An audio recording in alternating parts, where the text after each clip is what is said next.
সকাল আমার প্রাণপ্রিয় বন্ধুরা, তোমরা সকলে কেমন আছো? আশা করছি প্রত্যেকেই খুব ভালো আছো। তোমাদের ভালোবাসা ও আশীর্বাদে আমরাও প্রত্যেকে বেশ ভালো আছি। তোমাদের সবাইকে আমার আরও একটি নতুন ভিডিওতে অনেক অনেক স্বাগত। আমি কিভাবে আমার এই ছোট্ট ঘরটাকে গুছিয়ে পরিপাটিভাবে গুছিয়ে রাখি, তার সঙ্গে থাকবে আজকে ছোট্ট ভাঙাচোরা একটা মিটকেসও আমি কিভাবে যত্ন সহকারে গুছিয়ে রাখি, সেটাই থাকবে আজকের ভিডিওতে।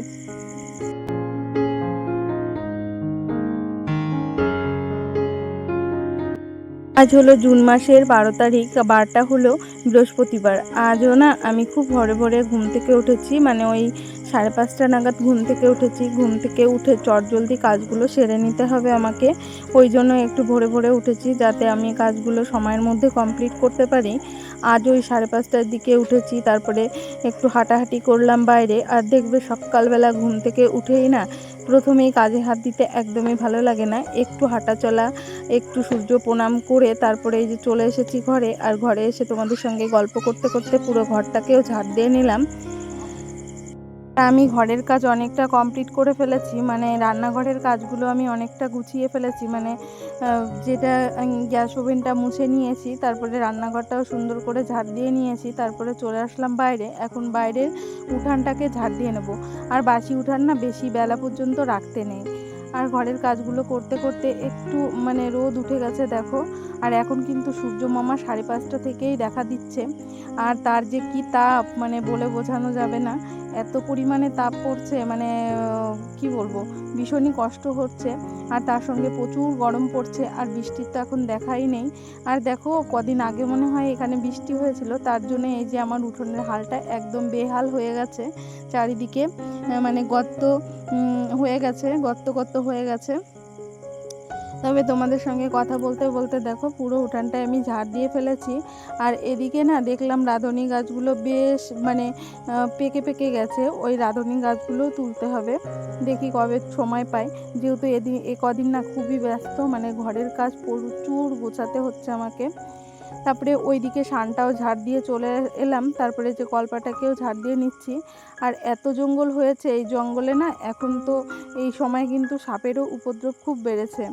ওই জন্য মনে হচ্ছে কবে আবার জোর নিতে হবে, আবার বাড়িঘর আবার সুন্দর করে পরিষ্কার করতে হবে। দেখো তোমাদের সঙ্গে কথা বলতে বলতে ঝাঁটাটা ধুয়ে রেখে দিয়ে তারপরে ঘরে যেহেতু একটা মানে শুধু ভাতের হাঁড়িটাই ছিল, যেহেতু ভাতের হাঁড়ি আমি রাতের বেলা মাজি না, ওই জন্য ওই হাঁড়িটা ছিল। আর তার সঙ্গে ওই যে এঁটো ফেলানো বালতিটা। তারপরে আর ওই যে যেটা দিয়ে আমি গ্যাস ওভেনটা মুছেছি, আর মানে গ্যাস ওভেনটা মুছেছি তার সঙ্গে টেবিলগুলো মুছেছি, ওই জন্য ওই ন্যাকড়াটাও একটু সার্ফ জলে ভিজিয়ে দিয়ে আর হাঁড়িটাও মেজে নিচ্ছি।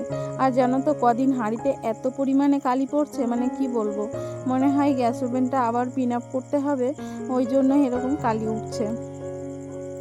মাঝে মাঝে সার্ভিসিং করলে না তখন আবার এই কালিটা ওঠে না, এখন আবার প্রচুর পরিমাণে কালি উঠছে।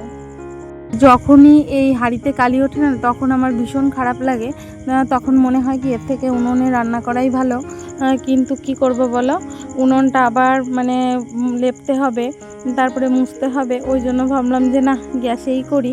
আর ভীষণই খারাপ লাগে জানো তো এই কালি যখন হয় হাঁড়িতে, মানে গ্যাসে রান্না করলে যদি কালি হয় তখন কি আর ভালো লাগে বলো। কিন্তু ভালো না লাগলেও কিছু করার নেই, এই কাজগুলো তো আমাদের করতেই হবে, যেহেতু আমরা সংসার করি। আর সংসারে থাকতে গেলে তো এই টুকিটাকি কাজগুলো ইচ্ছা অনিচ্ছা থাকা সত্ত্বেও কিন্তু আমাদের করতেই হবে। তারপর দেখো এই যে এই চেয়ার দুটো না ঘরে তুলতে মনে ছিল না, সারা রাত বাইরেই ছিল, তাই এলোমেলো ছিল, তাই এবার একটু গুছিয়ে তারপরে যে গাছগুলোতে জল দিয়ে নিচ্ছি। আর গাছগুলো না একদম নাজেহাল হয়ে গেছে, যেহেতু কদিন ধরে প্রচুর প্রচুর রোদ উঠছে, আর আমি বাড়িতেও ছিলাম না। আর বাড়িতে না থাকার ফলে না ওদের তো সেইভাবে জল পাইনি, ওই জন্য ওদের গোড়াগুলো একদম শুকিয়ে গেছে। তারপরে দেখো চলে আসলাম আমার ছোট্ট রান্নাঘরে। আর রান্নাঘরে এই যে যেই মিটকেসটা দেখছো, এই মিটকেসটা কিন্তু বহুদিনের মিটকেস। আর এই মিটকেসটা কিন্তু আমার অনেক দিন হয়েছে, প্রায় 5 বছর আগে নিয়েছি মিটকেসটা। তবে মিটকেসটা না সেইভাবে কার্যকর, মানে সেইভাবে মানে আমি যেটা ভেবে নিয়েছিলাম সেটা আমি রাখতে পারিনি।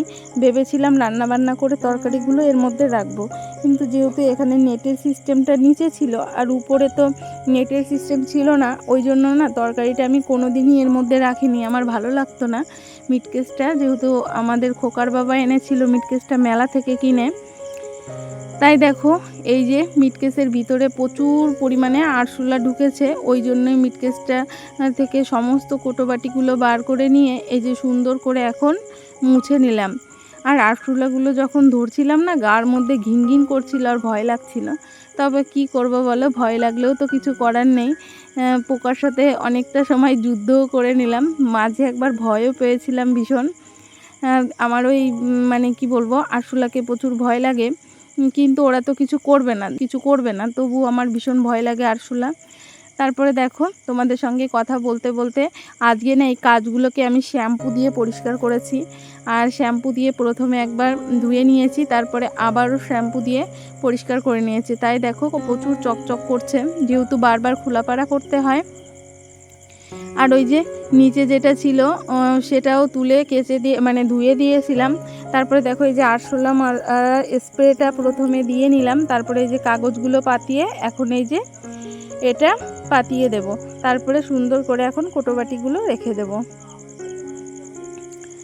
অযত্নে লোহা ক্ষয় আর যত্নে কিন্তু তুলো বয়, সেটাই কিন্তু আমরা যদি যত্ন করি না, একটা ভাঙাচোরা জিনিসও কিন্তু অনেক দিন টেকাতে পারি। আর এই যেমন এই যে মিটকেসটা অনেক দিন হয়েছে, আর আজ তো বৃহস্পতিবার বন্ধুরা, অনেক কাজবাজ ছিল, সবটা তোমাদের সঙ্গে আমি শেয়ার করতে পারিনি।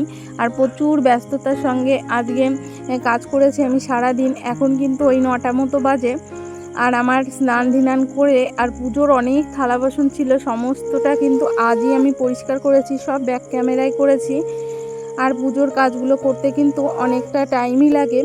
আর জানো তো, সারাদিন খাটনির পরে যখন আমি পুজো করতে বসি, আমি কিন্তু সেই সময়টা অন্তত মনটাকে স্থির রেখে ঠাকুরের আরাধনা করি। এতে আমার মনটাও শান্ত থাকে আর আমার নিজেরও খুব ভালো লাগে। আর যে প্রকারভাবেই হোক, মা লক্ষ্মীকে কিন্তু আমার ঘরে আবদ্ধ রাখতে হবে, এই চিন্তা ভাবনা নিয়েই আমি যখন পুজো করতে বসি, মন থেকে সারাদিনের ক্লান্তিটা দূর করে দিয়ে তারপরে মাকে সুন্দরভাবে ডেকে পুজো অর্চনাটা করি। আর এই নিয়মগুলো ফলো করাতে আমার সংসারে কিন্তু মঙ্গলই হচ্ছে। আমি কাজের মধ্যেও থাকি, আবার আমি ঈশ্বরকেও ডাকি। শুধু কাজ করব না, পুজো অর্চনা করব, এতেও কিন্তু সংসারে কখনোই মঙ্গল হয় না। কাজও করতে বলেছে ভগবান, আবার তাকে ডাকতেও বলেছে। তা আমি সমানভাবে দুটোই করার চেষ্টা করছি। তারপরে দেখো বিছানাটাকে গুছিয়ে, তারপরে আমি যেহেতু পুজোটা হয়ে গেছে, তারপরে বিছানাটা প্রচুর এলোমেলো ছিল, সেটা আর দেখে ভাল লাগলো না, সেটা গুছিয়ে তারপরে রান্না করতে চলে এসেছি। এর মধ্যে আবার কারেন্ট চলে গেছিলো, আর আমি কিন্তু ডালটা আগেই করে নিয়েছি। আজও ডাল হচ্ছে আর চিকেন হচ্ছে। আর সকালবেলা না আজকে পরোটা এনেছিল, তাই ওরা প্রত্যেকেই পরোটা খেয়েছে। আর আমিও পুজো টুজো করার পরে তারপরে সামান্য কিছুটা পরোটা আমার জন্য রেখেছিল, সেটা আমিও খেয়ে নিলাম। আর এর আগের ভিডিওতে অনেক দিদিভাইরা খুব সুন্দর মিষ্টি মিষ্টি কমেন্ট করেছো, সবাইকে কিন্তু অসংখ্য অসংখ্য ধন্যবাদ। প্রিয় দিদিভাই, তোমরা এইভাবে আমার পাশে থেকো, আমার সাথে থেকো, আর আমাকে এইভাবে ভালোবাসা দিও, ঠিক আছে? আর যদি কোনো নতুন বন্ধু এসে থাকো, তাদেরকে বলছি, তোমার যদি আমার ভিডিও কোথাও একটু ভালো লাগে, তাহলে কিন্তু প্লিজ একটা লাইক করো আর অবশ্যই কমেন্ট করো। আর যদি চ্যানেলটিকে সাবস্ক্রাইব এখনও করে না থাকো, তাহলে কিন্তু চ্যানেলটিকে সাবস্ক্রাইব করে দিও, ছোট্ট পরিবারের পাশে থাকতে পারো। আগের দিনের যে সকল দিদিভাইরা কমেন্ট করেছে, তার মধ্যে একজনের নাম আমি এখন নিচ্ছি। এখন আমার মনে আছে যাদের যাদের নাম, তাদের নামটাই নিচ্ছি, যেহেতু আমিও ভিডিওর শেষ প্রান্তে চলে এসেছি। জানো তো, একজন দিদিভাইয়ের কমেন্ট না পড়লেই নয়, সে হলো নাসিকার ঘরকন্যার দিদিভাই। বলেছেন ভান্ডার ভাঙা থেকে শুরু করে বাচ্চা আইসক্রিমের কথা সবই শুনলাম, বেশ ভালো লাগলো। পাশে আছি, তুমি আমার পাশে থেকো বোন। হ্যাঁ দিদিভাই, আমি তোমার পাশে আছি, তুমিও এইভাবে আমার পাশে থেকো। তোমাকে অসংখ্য অসংখ্য ধন্যবাদ। তারপরে আর একজন মাসিমা কমেন্ট করেছেন, লাইফস্টাইল উইথ পারুল, দারুণ দারুণ লাগলো ভিডিওটা, ছোট্ট সোনাদের জন্য রইল অনেক অনেক ভালোবাসা। বেশ ভালো লাগলো পয়সা জমানোর ব্যাপারটা। খুচরো পয়সা টাকা জমানো হয়ে দেখে আমি এককালে অনেক এভাবে টাকা জমিয়েছি। অসংখ্য ধন্যবাদ মাসিমা, আপনাকে এভাবে আমার পাশে থাকবেন। পরে আর একজন দিদিভাই কমেন্ট করেছে কেএস ফ্যামিলি, এগুলো কিন্তু প্রত্যেকেরই চ্যানেলের নাম, আমি তাদের নামটা জানি না, তাই কেএস ফ্যামিলি দিদিভাই লিখেছেন খুব সুন্দর হয়েছে ভিডিওটা। দিদিভাইকেও অসংখ্য অসংখ্য ধন্যবাদ, সবাইকে অসংখ্য অসংখ্য ধন্যবাদ এর আগের দিনে এত সুন্দর সুন্দর কমেন্ট করার জন্য সবাইকে। আর শুভ দুপুর, এখন প্রায় ওই 1টার একটু বেশি বাজে, আর সবাইকে খেতে দেবো, তাই অনেক ব্যস্ত। সবাইকে টাটা জানিয়ে আজকের মতো বিদায়, টাটা।